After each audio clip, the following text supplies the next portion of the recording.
ko miyam gi khongset na sin batar ba nupi angang gi kano sidi rally sidi fatre chokpat fatre ba maram di naha ori ba no miyam gi tungi punsi se akoi na chamam na ba sangsara ma da thamam dore noi tholo noi no ina chala je haining abane ba natragadi ko nupi angang ji kedongni sokani chengani chongani laugani khongani adugi mahota if the government supposed to continue such a kind of administration ko sum sigum basasan je sum chata dau lairak tar di ko manipur se soidana civil war am invite to chamana rakane yengo kanam te lan pa manate kuki desu loina mak lan pa manate pam da kangbu karasu leram ngane ba ngarang mathang nahan sana ka thenda mula mai ba duda yum mai thare haire ko adudagi di cookie gi lalhoba ani hale it is reported it is not only two siri ba ani dudi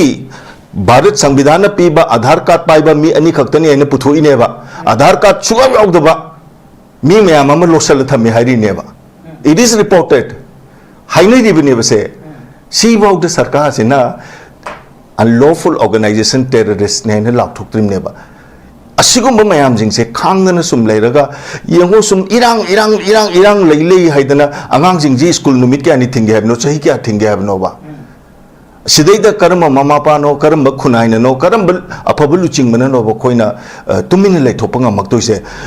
Cocomi khaktana te amuko khaktana te ba hauna ro banai da ba miyam gi ho amaso ko we are expecting it soon soidan tholakhine ba if the government doesn't change its view outlook se miyam the thamibo wakhalon je change doroktra ba ai nom hage ba honorable hojiki chief minister sina chief minister orapa matam da mayam ama nungai ba phongtoi khoisu nungai ba phongtoi ba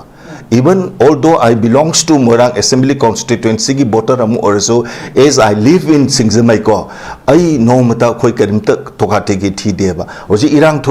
thok matam da yaw ba mi na khare yaw da bane yaw de magi kendra ne haidana ko mayam am su yawi mayam am su yaw de yang ngarang ta da na nimit mangani shutdown to ba matam du da imai bin mayam amana kwa kai then bazar da Singzamai da adai Nambon da Moirang da mayam ama thok tana 24/7 se 24/7 se dum rotation da duty tanara thabak tawe ba kana gum ba kharana nang horoi dong mata gum ko akoi loi war bane ba senthok lambi amta leitra bane ba moina hena kano tawbu dong na eta perform eta pham le ramgani atigi pot eta yo le ramgani chektu pai dine imai benjing masen moi masen bawda dum tong na ya akoi ki mot mana da basi bo haizari ba ko khara di solidarity pi je haibani da kanglup amana oigera amana bu oigera nungai tabagi di tamoyam nungai teba nahan si wangkai si kongba road sida irang chaung thoeba that was around 8:30 PM ai isa paulo bu chatleba angang nupa macha mamai sida colgate taiba mana engon da harak po wahi do ai thamoi kai geba moidi no makhaktane ba thola ise no makhaktang thola aga numitu da particular jaga dugi tawrim neba akoi di manipur ki tampa ki mafam jing ji chattana loina maksi huji tawri bane ba ko kamaina santi pura kadage na kamaina miyam gi neina ta ba punsi ma de lenga de ge habagi awakening oiba idea mayam ama miyam de piri ne ba si tawra gadi phagadra haidana mana numitu da haira kibodo thamoi siam kai ge ba then ai no ma moirang chalu ra halapa to oinam da khame ba ai isana hae ba ai Doordarshan news da leibani ai senior correspondent ai kat potoro hae ba ko asumba pen de ba mayam su lei pen de haidana kai doroni miyam gi howni na kharsu tasen batare kharju khangja batare ko tabuda bu khoina haningi di miyam gi issue ni am kana phong sarwa mai cha ba matam ni na mayam jing je kharagar di yeng thok yeng sin tawrer ga wangang ba bu orsu thabak tok thorok pa bu orsu amana amagi mabuk ning na na ba khona na ba lana long na ba lana sakhin na ba ko adugum thabak tu di khoi masen tawning de ngara makta da ai losen jarage ba ko ekta tidim lambi si fajana chathare ba ko kwa ge thenji khitang jaga yorok paswai khara da ko nupi mayam ama matai da phamma ga lepa ga yeng le ba khoi mayam punamaki daita ne ba Cocomi khaktagi sunate ba amuko khaktagi sunate fox khaktagi sunate ba it is the responsibility of each and every akoi loina maki daita ogadam ne ba madu da khoi na song tho ka da ngang mai tharu je habna ti ni khemsan yum mai thara ga khoi solution phangadro kaisu phangoi ba ko koina pami bidi akoi ki kok tu neba kok tu na pangan pije habne thauna pije habne ba mi microphone masa pare laurim neba kam nuksi ge ngo adumaina koi khodi magna loina thoga tawdo sida kumai yeng budong ni yeng kongkai masu yawe habni da adudi phajade adum bajudi tahoningde Brother Lakshani is in a Kogi, a Siamanai Kogi, a Sitamjariba, Cocomi, Wahang, Aduga Leingaki Paokhum, Hivasi, the Cocomi, Tam Gribo, Wahang sing a same on the swing of Tamzakibo, Wahang sing Duni, Harry, but Wahang sing a say, who's usually was in the city, Manipur, Intapa Purona, Badu, Manipur, Santi Puruna, Navagi. Sigam Marie Lenaba, Wahang Sini, Hana Lobi, Brokamani, and Bia, Leingak, Paokhum, Piratana, a civil press briefing to Rogana to one from Sing Tamaki, Kogi. Cocomi invite Toraga, Wari Shanaga, Lushimina 7, sing of Tangabatane, the Hanbuki on Sigil, Cocomina, Lingak, Wang sing Sigimatanga Doga, Lingaki response. Tambu Mang Sabut Tagacherica, thank you. Adoga Aiga Pamina Zeriba, Igi Taktomba Yamba Nibusu, Kaikuna Zeri, Loina Loinana, Manipurgi Nushi Zerba, Isinina, Quai Kodimopusu, Aine Kaikuna Ucheri. Mangangsa Hek Manipur da 2023 gi May dudagi thola khibai rang sidagi ngasi phawbu sida Manipur da leiriba miyam se kok da khut happa do hento obane aduki matik warabane Cocomi na puthorei ba kogi question tarit sidip ko it is not a very simple question achambanate thamoida Miyoi ba khuding makki Manipur da leriba mayam se penadraba mayam sing siki mathamoi da phawba adugumba pulse madu khangna Cocomi na sembra ne khalew ko not only that asida sunatana mayam ma puthorak pa yai but at this juncture hari ba tanjaji dadi Cocomi na puthoro iba kharase sarkar na phajana Paokhum pibiraga Paokhum pibana taba implement tawrerga tawgena khaliba moida pigiba Paokhum khara Paokhum du pen ba yai pen da ba yai ko pen da ba leire pen na ba honna ba tare adagi pigiba tare madu thabak to onthok na ba honna ba tare hojikti it is not the time or days for saying mayam ma de haibi yai ba ko haiba panga yara ga su hojikti mayam na pami se thabak to onthok pa ne ba karigino miyam si angak pa phangna warabaneba Manipur si kangkhong pura chai baido chai rabaneba aduna mayam gi feeling si pachana observe tawrerga munna nainaraba matungda akhoi gi lamdam sigi miyam sing sigi thamoida siyeuna phawra bore haidu madu khalla kanda madugi question taret madudagi question tare se sarkar da miyam gi apam singdo Cocomi na nainara bukat paneba anyway ngarang si khongjang jangsin gre ngarang khongjang jangsin gi bata aso open jo khara yaw gre ko bap ta na da khara su thokre but nupi luchingbi imai ben mayam amsu honorable chief minister ga unadana pumen pawmen adana wari watai phajana tauna gre pen ba khara yaw pen da ba khara yaw loina makti pelen ba sungam da bi ai ko adumak oiraga su chahi ahum mama haugrba irang neba thoglaiba irang si handak khangkan kalakrisi torong lobida pikliba angang ani mamaga himine dana leringa da mafam marang khangdana nakpa jaga amadagi bom ni khangde nongmai ni khangde amani khangde tawdana pokhai halaktana angang ani sire angang haise mamagi mamita natraga mapagi mamita mangang sa prithvi gi lanthum khudimmak che masina masi pirage haboda mama duna kashu peloyaba mitki mani ni magi thawai neba another prithvi ama magi sangsar mayam ama semam ge habigi asada masadu poksara ineba adugumba numit tha yengbadong yengjariba angang ani do mama mapa dugi natraga mabubok mabembok tugi mitki wang madudagi ngakletana sanajaramba chen chong jaramba pupu bobok ima baba ina haijaramba du pungmang manggi ba matam sidadi ko kangaung naram ganeba adugumba awaba mayam do madu ururakanda ngahak leire kai hoba ngahak leire kai ho amada amuk tumin amuk leire ading ngahak leire ga irang amuk thuon ba ngahak leire ga muka pa bom amuk pokayan ba karai dono ma irang se sum thuon ba se masidi phatre haibane ba Cocomi na piri ba warning sidi henman gre asidi tawrano haibane ba tong lobby da thoba matungda kanoda mo TM ka somda mo nomai mya ma mukapsan dana nagagi isininaw ani mo maray bak thigre punsi lom gre ko madusu migi su jati nadraga su magi nupi leram gani mama mapa leram gani macha masu leram gani mogi thamoi didi kari khalam gani o the government irang ji thola ababu da sarkar noine ne sigum bakhara tawbida badagi lambi lamkhang chatpada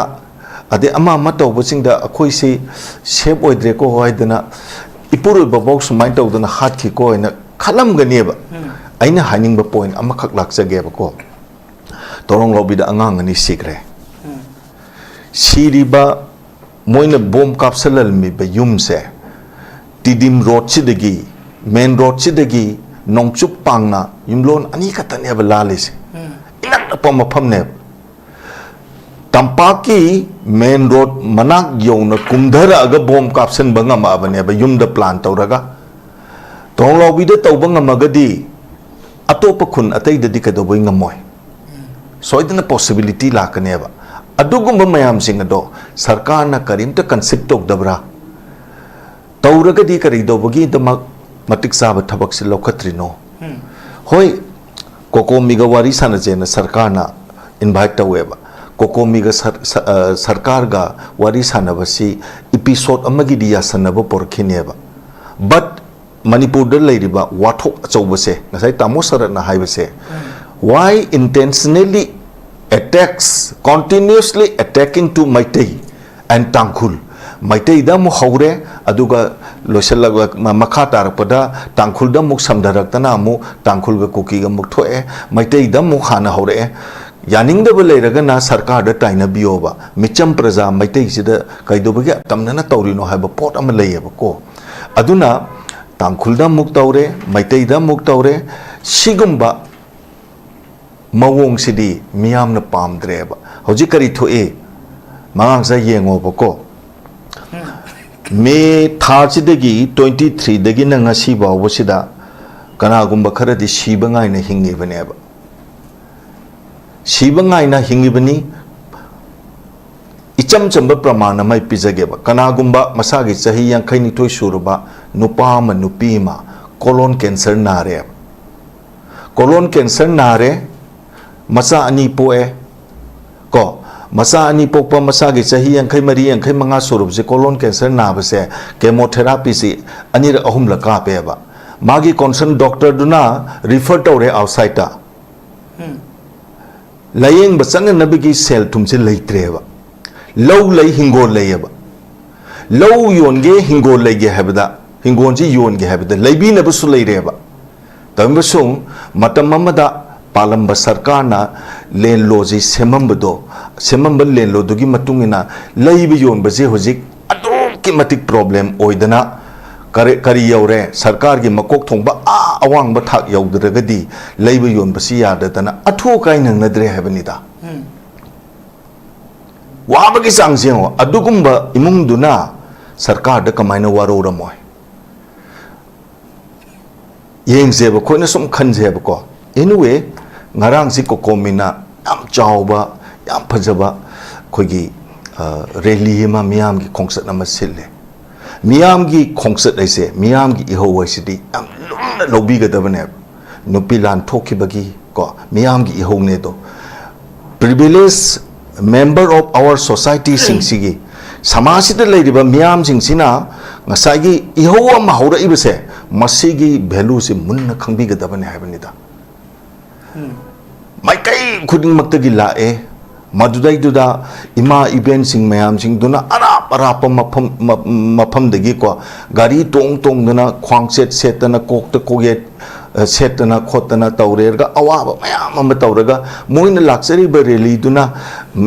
Miam gi awana se khara didi handhanaba Manipur gi Leingak sasan paibi ribasing sidagi Paokhum phangadre na laksari mebko ngarang lai se ngarang gi khongsat se yamna important oiba amakhak neba se tarik kulum doida akhoi gi 1891 da Manipur gi damakta akhoi gi ngasi hingiba akhoi gi Manipur se asi sembiram ba sabiram ba masigi damakta thawai kat khraba ahalaman singdugi maphamda hai manama lei manama khoi khongjom da kheba chingda kat libane ba ko kari dobagi no moina ngasi khongjom da kat khri do haita di akhoi gi damakta neba they have sacrificed their life for the sake of us they have prepared our world akoi gi ngasigi sangsar akoi gi ngasigi prithvi se makoi na kathokhiba thawai dun thambiram mimne ba ko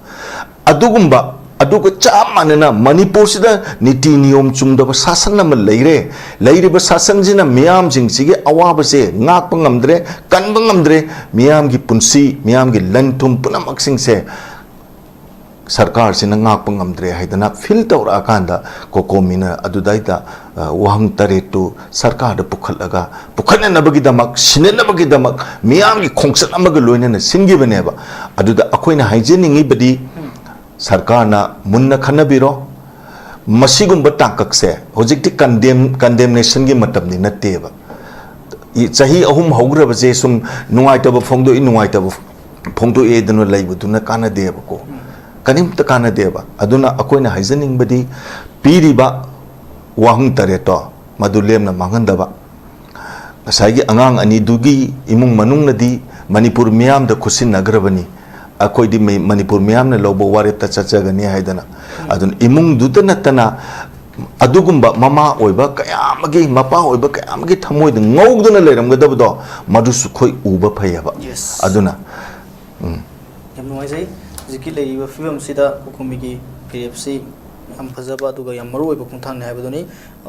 isi khoi huji huji leiba kino issue sigi matangda miyam na tongan tongan da khungjang sing changsinari changsinleba khungjang sing sida ikhogi busang sai thambi khiba khungjang sing asi ki result sing ikona pamni batu katai fo fangki adu hojikti masigi si koi hongdok pum matangai fadre haibo wafum dani haibo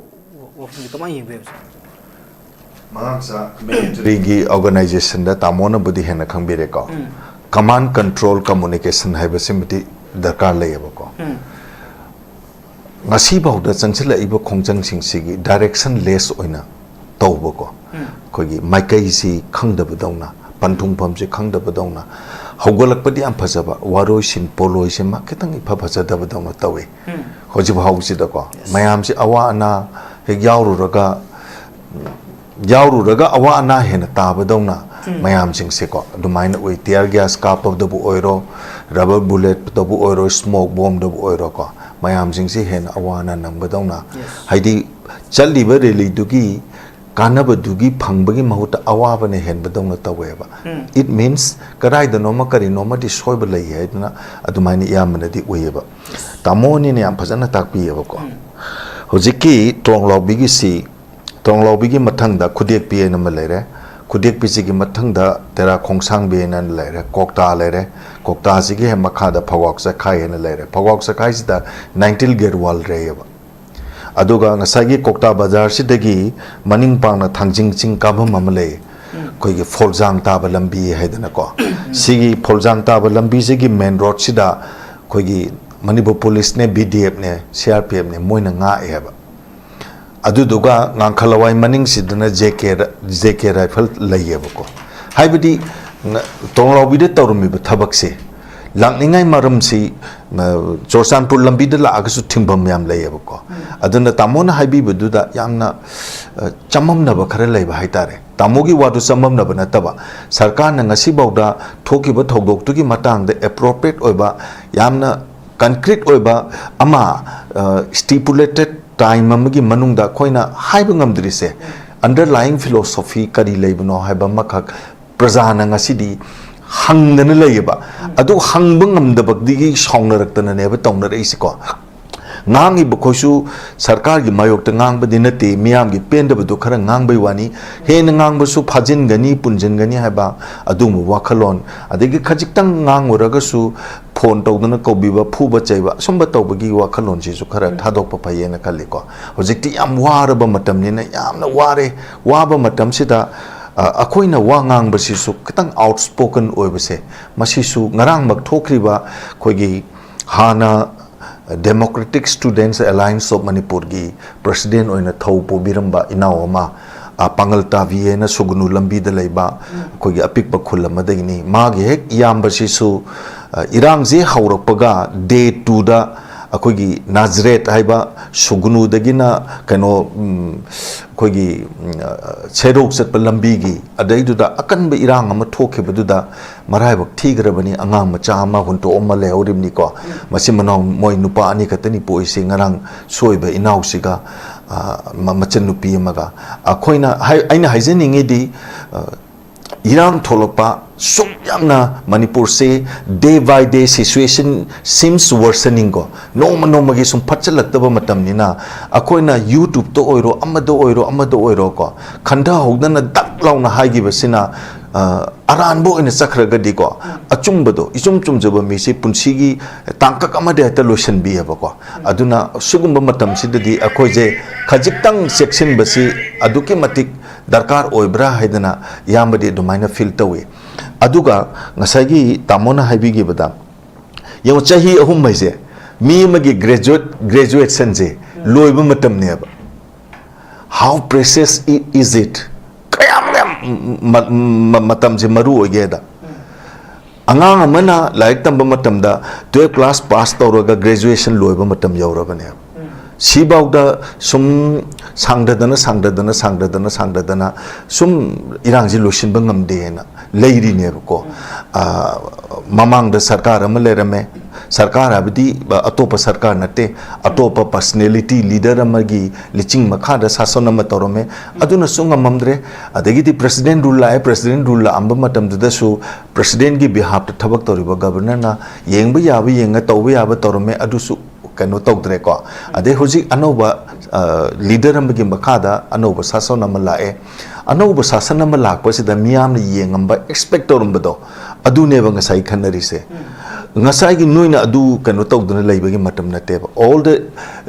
kari hani miyam gi mihut ori ba singsi su gat samadi leiba matam ori habane ba you are not ko to remain silent no to min lebi matam nate you speak something no ne wangang bangam dragadi it seems there is some understanding between you and the government of India noiga Bharat Sarkar ga mari khara leibadong na tawe habse adum takthora ba tamona nga sa haige beduda suspension of operation gi matam du dam tharam ba pambi ne ba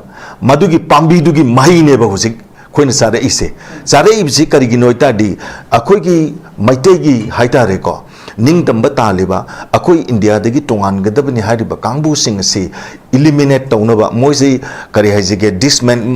muthat na bo honarakpa lotion na bo honarakpa nagagi innocent IM gi government of India ga wari sanabasida lotion bangam dana leiriba sigum mayam kakse matam mamada moigi asan ba miyeng neba yang thagaleba matam du da suspension of operation ka linkhatlami ba lalhoba koki gi kari haijige lalhoba se somlai leiramdana lalhoba semkal laineba mi manga oigera tara oigera ko adug mayam jing se semkal halakanda ngasi gi thodok se tana na basilakri ne kari gi ngasai gi mayam jing se muthatna na bagi adudai du da muthatna na bagi lambi amada lakhibo daga su hojikti yango 2023 dagi tholakhiba matamda hojikti mariba maramdam nuksibase kayam thokhrageba tamodi yauri warobi biade tamo je matamam de gold medalist ne ko hojik su 12 class ngarang nanda haidoe ko topper oire ko IS oirani doctor oirani judge oirakani adigi mai magi angang sing sigi aspiration magi aning ba apam mayam ma oi phongdo eba mangsa adugi ikan kanadana Manipur Public Service Commission loba MPS MCS ko adigi secretariat service ki finance service ki sub deputy collector ki lo haido eba ko tamu huisi yaura ineba matamamada manipur gi miyam jena oinam na bake source is or a hype da manipur miyam da haraurim ne chauthok sarim ne ko karigum bakati miyam gi damak ta tawra adra kain hojik su du mangai apik pa khungang degi koi gi lai su pharaktana delhi da atopa mafam sing da tamura kanda commission ne lobo perkha mayam amada mai pa kanda so sang oi ba kok thong am leba mogi contribution ne karino ba shet pachaba maning thungjadaba mama khaktan yokpa natraga na mapa khaktan yokpa lai su inthijana school da ka da na tambangam draba mama na mapa na macha jing du pelen mangam draba shet pa mache chaba ma set ko adumaina lelakpa mayam sing du na ngasi di they live ko makoi gi motherland je thado okanda no madi ngasi mak aina porok pa ngamam draga su aigi mathangi mapok amadadi poram jeno haidana yango Maribak nungsi bagi tamak thado keba lai kai ba mayam jingduna di ngasai gi aso sang ora khraba matung da ko chepan khagrani security pi grani adedagi di samaj dagi khara laptak na laigrani ko siguma mayam amasu khoi irak sida thoktab na teba ngasai gi tongan ba sangsara mada awa ana kai amana punsi khongloi oidan sakli ba angang jingduna di maribak nungsi bagi tamak mayum thadok tan sakrim neba they are fighting now makoina ne ba hojik sonari singse aduna akoina pusaninge bidi yango manipur sarkar na hojik paokhum mama natra paokhum mama pira kanda nga ki miyam gi ihuse namdana basi hona bir roi dobne ba makoi gi sarkar ge makha da leiba home department gi makha da leiba chingai police station gi ukrul district police ki chingai police station ki oshi se sina litam de gi hangiba matam de day before yesterday ngarangi mathang na hanu midang waram pung taruk tarak paswai sida lumfu village ai sida sniper kapsal laktana mi oshi gi gari du attack tawrine ba masagi adugumba police personnel jurisdiction amagi inspector or du bawta kapsal la bawta sarkar na tumina leitho agadi ko mayam na kadobi wang nga oi mayam na ngarang ngakta da misunderstanding ama thoktana angang ama soibane ba ko sarkar da hojik miyam na hangai ba wase noina kari dobugi da makta bharat sarkar sida manipur da noina yenga ba miyeng noina tawri ba thabak se togallu haiba ngamoi duri sikarigino asida ne ba mayam na thammoi se puba ngamaktri se graduate loiba yaba matam amagi chahi umma haugraba ne ba chahi madi angang jing je metric parekha sungtha tha dana mai school ga kanoga tawre ga board ga tawra marks pi ga pass tawgram ne ba without conducting any examination ko hojik su angang mayama ma parekha haido e koet parekha thaga dori mapan sat ka daba khot ka daba de apik pa mayam angang mayama ma tamon sa hai ge school going children sing se moje marai bak sing se how we are going to decide their future id haning abne ba ko if we supposed to organize any rally ko miyam gi khongsat na sin batar ba nupi angang gi kano sidi rally sidi fatre chokpat patre ba maram dei naha ori ba no miyam gi tungi punsi se akoina chamam na ba sangsara ma da thamam dore noi tholo noi no ina chala je haining abane ba natragadi ko nupi angang ji kedongni sokani chengani chongani laugani khongani adugi mahota if the government supposed to continue such a kind of administration ko sum sigum sasan je sum chata dau lairak tar di ko manipur se soidana civil war am invite to bo chamana rakane yengo kanam te lan pa manate kuki desu loina mak lan pa manate pam da kangbu karasu leram ngane ba ngarang mathang nahan sana ka thenda mula mai ba duda yum mai thare haire ko adudagi di cookie gi lalhoba ani hale it is reported it is not only two siri ba ani dudi bharat samvidhana pi ba aadhar card pai ba mi ani khaktani ene puthoi ne ba aadhar card chuga yaud ba mi mayam ama losal thami hairi ne ba it is reported hainai di bne ba se si baud the sarkar sina unlawful organization terrorist ne ne lak thuk trim ne ba asigum ba mayam jing se khangna sum leiraga yengo sum irang leilei haidana angang jing ji school numit kya ni thingge habno chahi kya thingge habno ba sidai da karma mama pa no karma khunaina no karma apabulu chingmana no ba khoina tumina lai thopanga maktoi se Cocomi khaktana te amuk ambuko khakta nateba haunaro banaidaba miyam gi iho amaso ko we are expecting it soon soidan tholakhineba if the government doesn't change its view outlook se miyam de thamibo wakhalon je change toroktraba ai nom hageba honorable hojiki chief minister sina chief minister orapa matamda mayam ama nungai ba phongto ye khoisu nungai ba phongto ye ba even although I belongs to Morang Assembly constituency ki voter amu also as I live in Singzamai ko ai no mata khoi karim ta thokate gi thi de ba hoji irang tho e irang thok pam matam da yaw ba mi na khara yaw da bane yaw de magi kendra ne haidana ko mayam am su yawi mayam am su yaw de yango ngarang makta da na nimit mangani shutdown to ba matam du da imai bin maya mamana kwa kai ten bazar da Singzamai da adin Nambon da Moirang da maya mama thok tana 24/7 se 24/7 se dum rotation da duty tanara thabak taweba kana gum bakharana nang horoi dum mata gum ko akoi loi warabane ba senthok lambi amta leitrabane ba moina hena kano tawbodongna eta perform eta pham leramgani atigi pot eta yo leramgani chektu paidani imai benjing masen moi masen bawda dum tawna ya akoi ki mot manadaba si bo haizari ba ko khara di solidarity pize haibani da kanglup amana oigera amana bu oigera nungai tabagi di tamoyam nungai teba nahan si wangkhai si kongba road sida irang chaung thoeba that was around 8:30 p.m. ai isa paulo bu chatleba angang nupa macha mamai sida colgate taiba mana engonda hairak po wahi do ai thamoi kai geba moidi no makhaktane ba thola ise no makhaktang thola aga nimitu da particular jaga du gi tawrim neba akhoi manipur gi tampa ki mafam jing ji chattana loina maksi huji tawri bane ba ko kamaina santi pura kadage na kamaina miyam gi neina taba punsi ma de lenga de ge habagi awakening oiba idea mayam ama miyam de piri ne ba si tawra gadi phagadra haidana mana numitu da haira kibodo thamoi siam kai ge ba